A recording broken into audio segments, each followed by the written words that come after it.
नमस्कार दोस्तों, स्वागत है आप सभी का हमारे YouTube चैनल IQ मेंटर में।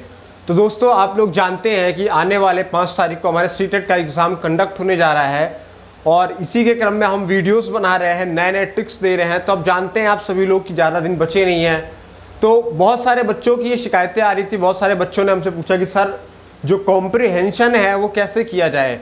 सीटेट ही नहीं, और भी बहुत सारे एग्जाम में, चाहे वो आपके DSSB हो, KVS हो, सीटेट का हो एग्ज़ाम हो, आपका CGL का एग्ज़ाम हो, हर एग्ज़ाम्स में आपको कॉम्प्रिहेंशन देखने को मिलता है। कॉम्प्रिहेंशन बच्चों को बहुत ज़्यादा परेशान करता है। तो आज मैं आप लोगों को कुछ ट्रिक्स बताने जा रहा हूँ। इस ट्रिक को देखने के बाद आपसे सीटेट में हो या CGL में हो या किसी भी कॉम्पिटिटिव एग्ज़ाम में कॉम्प्रिहेंशन आपके लिए मजाक लगने लगेगा। आप बड़ी आसानी से कर ले जाएंगे और आप एग्ज़ाम देने के बाद जब आएंगे तो आप खुद मुझे कमेंट सेक्शन में आकर के बताएंगे कि सर जो आपने ट्रिक बताई वो ट्रिक्स बहुत ज़्यादा इंपॉर्टेंट हुई, हमारे लिए बहुत मददगार साबित हुई। जो ट्रिक मैं बताऊंगा ये अभी तो CGL के परिप्रेक्ष्य बता रहा हूं, लेकिन ये ट्रिक ना सिर्फ सीटेट, आप कोई भी टीचिंग एग्जाम कवर कर रहे हैं या वनडे एग्जाम्स कवर कर रहे हैं जिसमें कॉम्प्रिहेंशन आता है, हर उस एग्जाम्स में ये ट्रिक आपकी बहुत ज़्यादा हेल्प करेगी, बहुत ज़्यादा सहायता करेगी। तो चलिए दोस्तों शुरू करते हैं। तो सीटेट एग्जाम में आप जानते हैं कि हमारे पास जो टोटल आते हैं, जो कॉम्प्रिहेंशन आया करते हैं वो आते हैं 30 मार्क्स के। टोटल कॉम्प्रिहेंशन कितने के होते हैं? 30 मार्क्स के हुआ करते हैं। तो जिसमें से हमारा क्या होता है, 15 मार्क्स हिंदी और 15 मार्क्स इंग्लिश में से होता है। ठीक है दोस्तों, तो 15 मार्क्स हिंदी में हो गया, 15 मार्क्स इंग्लिश में हो गया, तो इस तरीके से होता है। लेकिन ये जो अच्छे खासे स्कोरिंग होते हैं और हमारा टाइम काफ़ी ज़्यादा ले जाते हैं। तो हमें क्या करना है, सबसे पहले चीज़ तो उसे क्वेश्चन समझना ही नहीं है। समझने के अलावा कम से कम टाइम में आप उसको कितना सटीक आप सॉल्व कर सकते हैं, इसको हमें सीखना है। ठीक है, हम और आप कोई ब्रह्मा जी का आशीर्वाद तो मिला नहीं है कि हम आंख बंद करेंगे और सारे कॉम्प्रिहेंशन कर लेंगे। अगर आपको कहीं और कोई बंदा आपसे कहता है कि हम आपका 30 आउट ऑफ 30 मार्क्स या जितने भी कॉम्प्रिहेंशन है सारे आपको सॉल्व करवा देंगे, आप एग्जाम में सारे क्वेश्चन कर लेंगे, तो ये कभी संभव नहीं है। ठीक है दोस्तों, हवाई बातें करने का कोई मतलब नहीं है। ठीक है, जो रियलिटी है हम उस रियलिटी को जानते हैं, जांचते हैं, परखते हैं, देन हम काम करते हैं।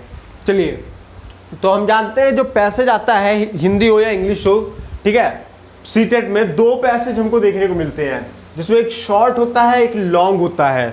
जो लॉन्ग पैसेज होता है वो लगभग 250 वर्ड, जो वो लगभग आपका 250 वर्ड का होता है और जिसमें केवल और केवल 6 से 7 क्वेश्चन आप में रहते हैं।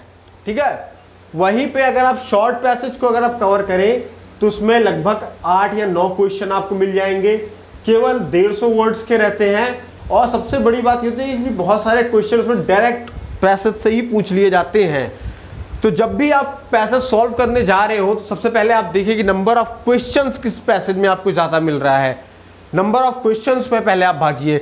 जो क्वेश्चन आपको अधिक नंबर दिला रहे हैं, जो पैसेज आपको अधिक नंबर दिला रहे हैं, पहले आप उस पैसेज पे जाइए, फिर जाइए और कोशिश कीजिए कि पहले आप शॉर्ट को आप कवर कीजिए, क्योंकि ये कम समय हो लेते हैं, थोड़े से होते हैं, नंबर ऑफ क्वेश्चन ज़्यादा होते हैं।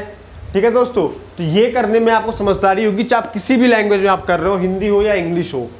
तो इस पैसेज को सॉल्व करने समय आपको कुछ पॉइंट्स है, कुछ कीवर्ड्स है जिसको आपको ध्यान में रखना चाहिए। अगर आप इसको ध्यान में रख लेते हैं तो किसी भी एग्जाम का अगर आप पैसेज दे रहे हैं तो उस पैसेज को आप बड़ी आसानी से कर ले जाएंगे। तो इन कीवर्ड्स को जानने के पहले मैं आपको एक चीज़ बता रहा हूँ जो बहुत ज़्यादा महत्वपूर्ण है, उसे आपको समझना ज़रूरी है, क्योंकि बहुत सारे बच्चों का हमने देखा है जो गलतियाँ करते हैं। ठीक है, वो बच्चे आपकी गलतियाँ क्या करते हैं, वो बच्चे आपकी गलतियाँ ये करते हैं कि बहुत सारे पहले क्या करेंगे, पैसेज को पढ़ना शुरू करेंगे, 1 बाई 1 करके सारे पैसेज को पूरा सीक्वेंस से पढ़ेंगे। फिर क्वेश्चंस पलट के क्वेश्चंस को पढ़ेंगे। क्वेश्चंस को पढ़ने के बाद वो क्या करेंगे, क्वेश्चन को पढ़ लिए, क्वेश्चन को पढ़ने के बाद फिर वो वापस पैसेज में जाते हैं, फिर पैसेज में से क्वेश्चन को ढूंढा करते हैं उसका आंसर को। तो इस तरीके में आपने क्या किया, पहले एक बार आपने पैसेज पढ़ा, एक बार पैसेज पढ़ने के बाद आपने क्या किया, क्वेश्चंस को पढ़ा, क्वेश्चन पढ़ने के बाद फिर आपने पैसेज को पढ़ा। तो ये आपका टाइम टेकिंग चीज़ें हैं, समय लेगा, समय बर्बाद करेगा, आपका एग्जाम में फेल करा देगा। तो ये चीज़ें क्या है, आपको कभी नहीं करनी है, ऐसी गलती आपको कभी नहीं करनी है। हमेशा क्वेश्चन सॉल्व करने के पहले या कॉम्प्रिहेंशन जब आप जाते हैं तो सबसे पहले पैसेज पढ़ने के पहले भी सबसे ज़्यादा इंपॉर्टेंट होता है कि आप उस क्वेश्चन को पढ़े। सबसे पहले आप क्या पढ़े दोस्तों, उस क्वेश्चन को आप पढ़े। उसमें जो भी 5 क्वेश्चन 6 क्वेश्चन दिया है वो क्वेश्चन को जब आप पढ़ लेंगे तो वो क्वेश्चन आपके माइंड में सेट हो जाएगा। ठीक है, पूरे ना सही लेकिन काफी हद तक क्वेश्चन क्या होंगे आपके माइंड में सेट हो जाएंगे। डस्टर वो है, ठीक है, काफी हद तक आपके माइंड में वो क्वेश्चन क्या हो जाएंगे, सेट हो जाएंगे। और जब क्वेश्चन आपके माइंड में सेट हो जाएंगे देन आप जब कॉम्प्रीहेंशन पढ़ना शुरू करेंगे, पैसेज को पढ़ना आप शुरू करेंगे, तो उस पैसेज को पढ़ना शुरू करते समय आपका क्या होगा, आप ये देखेंगे कि क्वेश्चन आपने पढ़ा है, आप पैसेज पढ़ रहे हैं तो आपको सारे आंसर आपको पैसेज से ही मिलते चले जा रहे हैं। जितने भी डायरेक्ट क्वेश्चन है वो तुरंत मिलते जा रहे हैं। आप उसको ऑन द स्पॉट क्या कीजिए, हाईलाइट करते हुए चलिए। हाईलाइट करते हुए चलेंगे तो आप क्या हुआ, आपने क्वेश्चन पढ़ा था पहले से, एक ही बार में आपको पैसेज पढ़ने से लगभग आधों से ज़्यादा का आंसर आपको मिल जाता है। फिर जो हमें याद रखने वाली चीज़ है वो क्या चीज़ है, सबसे पहले हमारा वोकैब कीवर्ड्स हमें रखना बहुत याद रखना बहुत ज़रूरी है। वोकैब कीवर्ड्स क्या होता है, देखिए ज़रूरी नहीं है कि आपकी वोकैबुलरी बहुत अच्छी हो, ठीक है, और आपको सारे ही वर्ड्स आते हो या जो भी दुनिया के सारे वर्ड्स आते हो, जो भी वर्ड्स आपको आ रहे हैं जरूरी नहीं कि उसमें से ही आपके पूछे जाएं। तो इसलिए हमेशा क्या है, वोकैब में हमसे अक्सर सिमिलर वर्ड्स या फिर अपोजिट वर्ड्स पूछे जाते हैं एंटोनिम्स और सिनोनिम्स के नाम से। ठीक है बच्चों, तो एंटोनिम्स और सिनोनिम नाम से सिमिलर और अपोजिट वर्ड्स आपसे पूछे जाते हैं। तो आपको अगर नहीं भी पता है तो पहले आपने अगर क्वेश्चन पढ़ा है तो लगभग आपको क्या हो जाएगा, क्वेश्चन पढ़ने के बाद जब आप पैसेज पढ़ रहे होंगे तो आपको लगभग अंदाज आपको मिल जाएगा कि इस क्वेश्चन में या इस कीवर्ड से पूछा क्या गया है। और 90% चांसेस रहते हैं कि आप उसको एकदम सही करके आएंगे। ठीक है, फिर दूसरा आता है न्यूमेरिकल्स। जब भी एग्जाम्स में न्यूमेरिकल पूछा गया हो, कॉम्प्रिहेंशन पैसेज में नंबर्स की बात की गई हो, नंबर्स का मतलब कोई संख्या दी हो, कोई डेट दी हुई हो और वही डेट पैसेज में जो दिया था वही आपसे क्वेश्चन में पूछा गया है, तो वो क्या होगा, आप डायरेक्ट आपको आंसर उसमें से मिलने के लगभग 95% चांसेस होते हैं। आप तुरंत उस न्यूमेरिकल वाले वर्ड्स पे आप सीधे आप अटैक करेंगे और आपको तुरंत जो भी नंबर या डेट या जो भी पूछा गया है आप उसे तुरंत डायरेक्टली टैकल करेंगे, आंसर आपको मिल जाएगा, तुरंत आप ऑप्शन देखते ही सही मार देंगे। फिर आप जानते हैं एक पोइट्री होता है, एक प्रोज होता है आप में पैसेज में।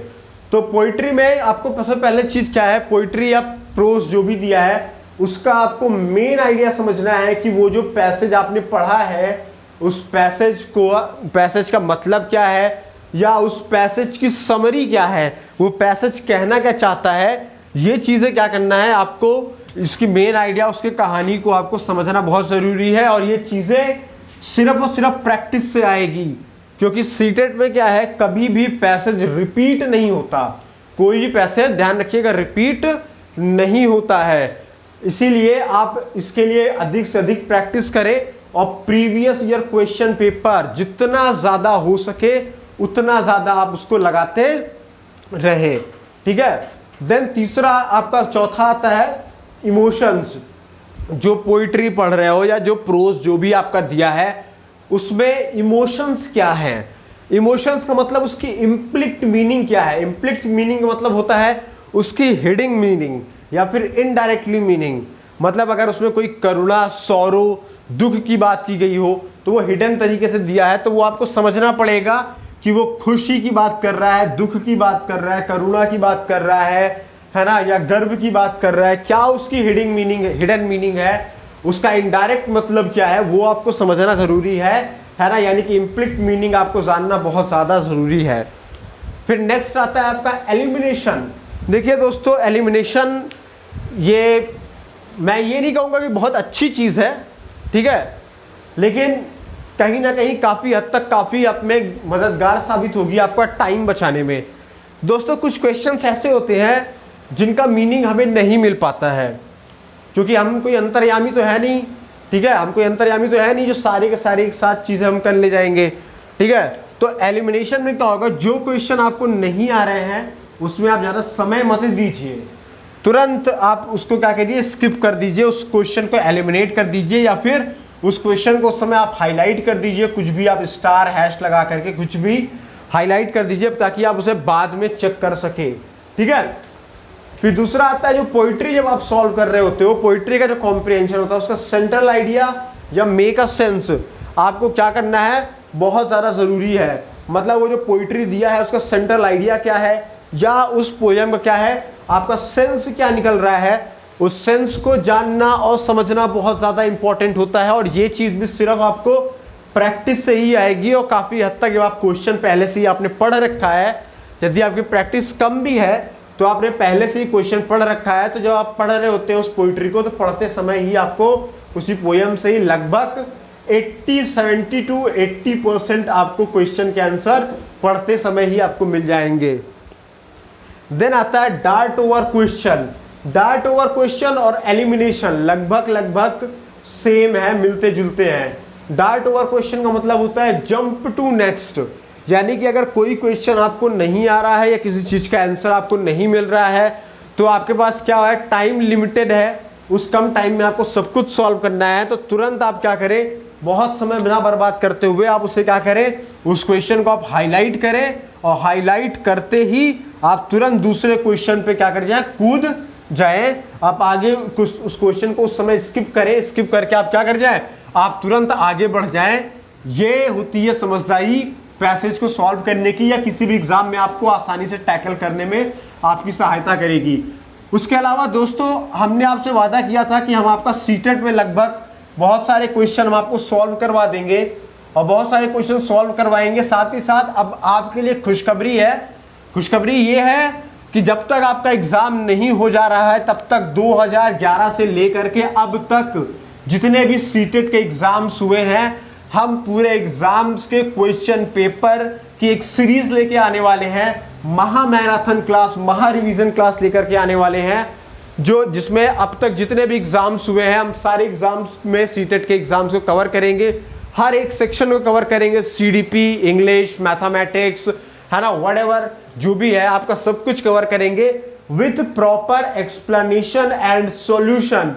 और साथ ही साथ हम आपकी ये भी हेल्प करेंगे बताने में कि आप इससे इस क्वेश्चन से संबंधित कैसे क्वेश्चंस बन सकते हैं, ये क्या है। यकीन मानिए दोस्तों, ये जो सीरीज हम लेके आने वाले हैं, ये सीरीज आपके सीटेट एग्जाम के लिए बहुत ज्यादा इंपॉर्टेंट होने वाली है। आप इस सीरीज को अगर आप देख लिए, आपने पहले तैयारी अगर आपने नहीं भी की है सीटेट की कभी, तो इस सीरीज को देखने के बाद आप बड़ी आसानी से कर ले जाएंगे। और अगर आप हमारे चैनल के यूट्यूब चैनल के study group IQ mentor study group से आप जुड़ना चाहते हैं तो आप हमें इस नंबर पे मैसेज करें 72 68 00 95 84।